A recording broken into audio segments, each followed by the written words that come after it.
friends, my name is Keira and today I am doing my February wrap-up. In the month of February, I read a total of 5 books, which seems pretty pathetic compared to last month, but February is always a very, very busy month for me. This month, there was just a lot of work stuff going on, as well as Girl Scout cookie stuff. It was National Girl Scout Cookie Weekend last weekend, so I was very busy with booth sales, and I also started a Dungeon World group, so I've been dedicating a lot of time to just hanging out with friends and doing some other cool stuff like Dungeon World, so reading took a little bit of a backseat this month.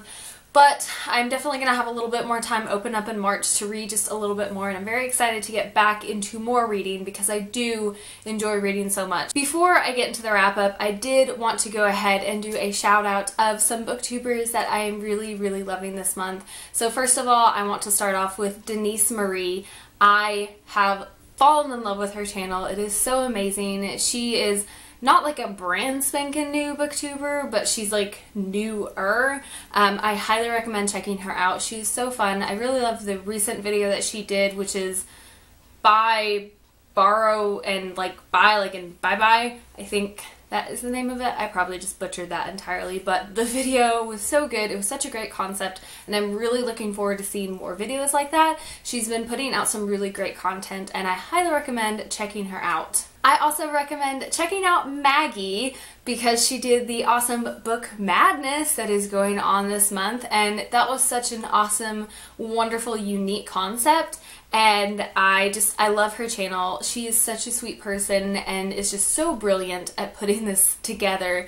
It's just amazing how she made everything work so well, so definitely follow her. She is such a great booktuber, and yeah, I highly recommend both of these wonderful, wonderful ladies. But without further ado, let's jump right in to the wrap-up. So the first book that I read in the month of February was Sophomore Switch by McDonald. This is a YA new adult type book, and it follows 2 main characters who are in college and they just have different things going on in their lives that are stressful to them. So they switch their college programs. One goes to England, one goes to California, and they just experience this entire different lifestyle. It is very much a Holiday meets Legally Blonde type storyline, which I loved personally, and I thought that this book was really enjoyable. I ended up giving it a 3 out of 5 stars. I would have given it a little bit more if it had a more modern discussion on feminism. There is some great discussion on feminism in here, especially about feminist identity and slut-shaming, and that was really, really fantastic.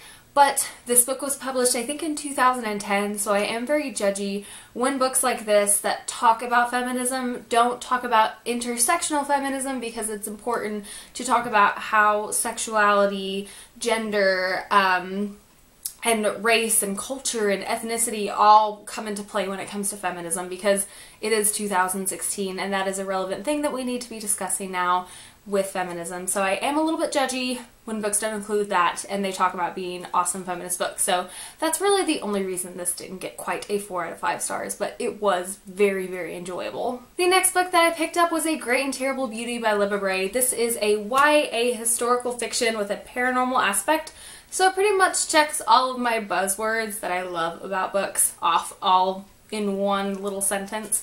And this follows the main character, Gemma Doyle, and she finds out she has some pretty intense but cool powers, and she is the last woman who can yield this power in such a strong, powerful way. Yeah, this book is really awesome. I love Libba Bray's writing style. She has such sarcastic, fun, and witty characters in her books, and I just absolutely love that. I forgot how much I loved Gemma's voice, and just her internal dialogue is just to die for. It is fantastic. It just reminded me why I fell in love with this book in the first place when I reread this.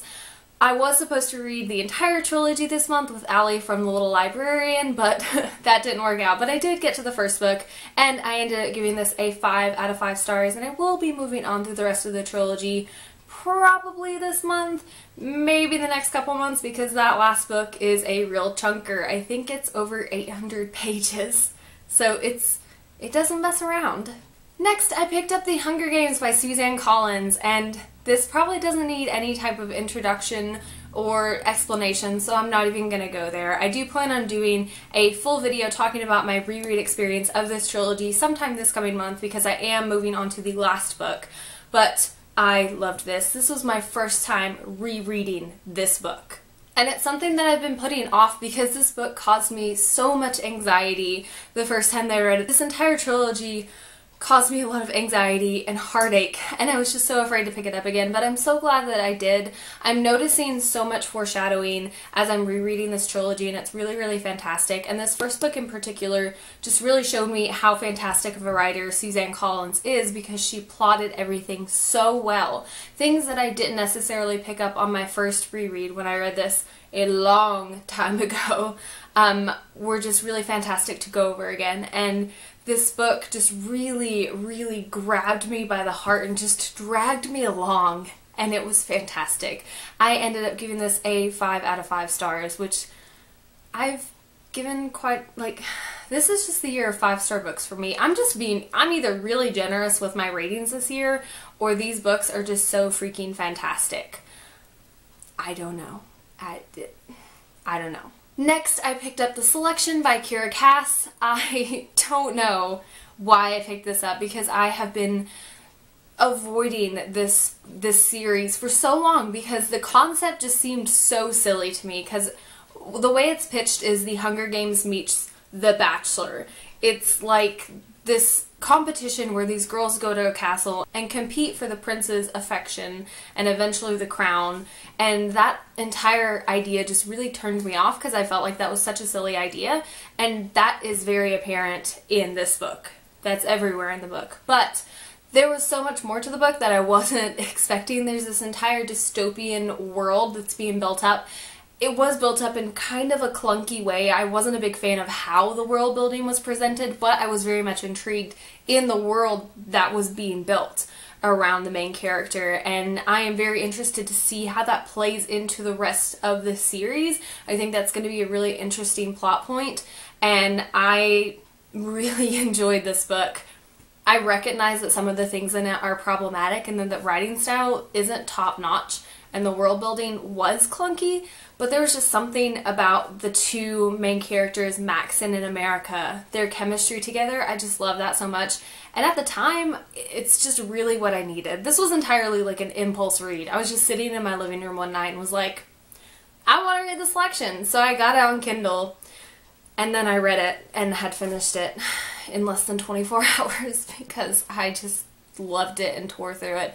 I ended up giving it a 4 out of 5 stars, mainly based off of my overall enjoyment of the book. Not really so much that it was that great of a book as far as writing style and plotting goes, because it was kind of predictable, but it's exactly what I needed at the time, and it was just perfect as I was reading it. So I liked it, and I'm so hardcore Team Maxon in America. Like, yes.